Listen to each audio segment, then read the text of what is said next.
Hello everyone, nandito po tayo ngayon sa onion farm nila Ate Ruby ng Barangay Pesa, Bungaba, Nueva Ecija. Bali, nagpapadamo po sila ng sibuyas tapos nagpapakalabera. Dito tayo ngayon sa block ng kinakalabera yung sibuyas para makita nyo kung paano i-process ng mga onion farmers dito sa Bungabon yung kanilang sibuyas. Yan.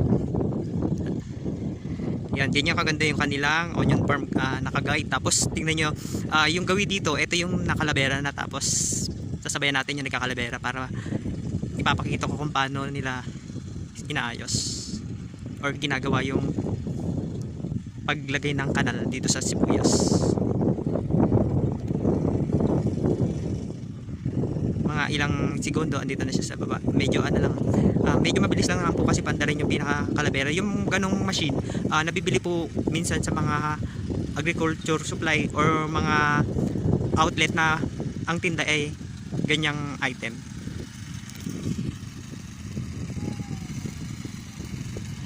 Yan. Si Kuya pala, siya yung pinakakasama ni Ate Ruby dito sa kanilang onion farm. Bali siya si Garnel. Lipat yan ng konti. Ayun. May dalawang gulong tapos pinakatalim yung gawing baba. Bali susundan natin siya para makikita nyo kung paano ilagay yung or lagyan ng kanal. Medyo mabilis lang sila lumakad.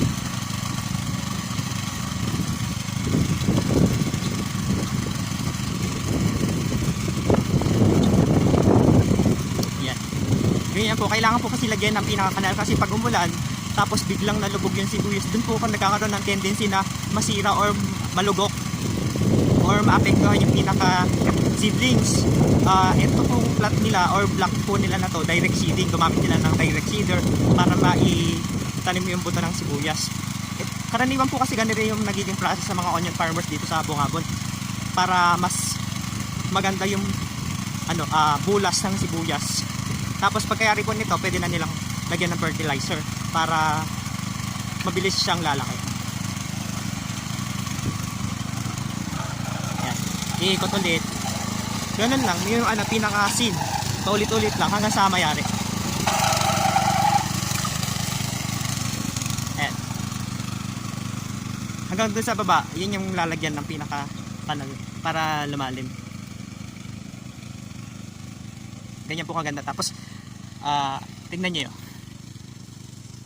Nakikita yung pinaka tubo ng sibuyas kung gaano kakapal. Diyan po makikita kung healthy ba yung sibuyas na inalagaan ng farmers para pag umani, marami po silang aning sibuyas.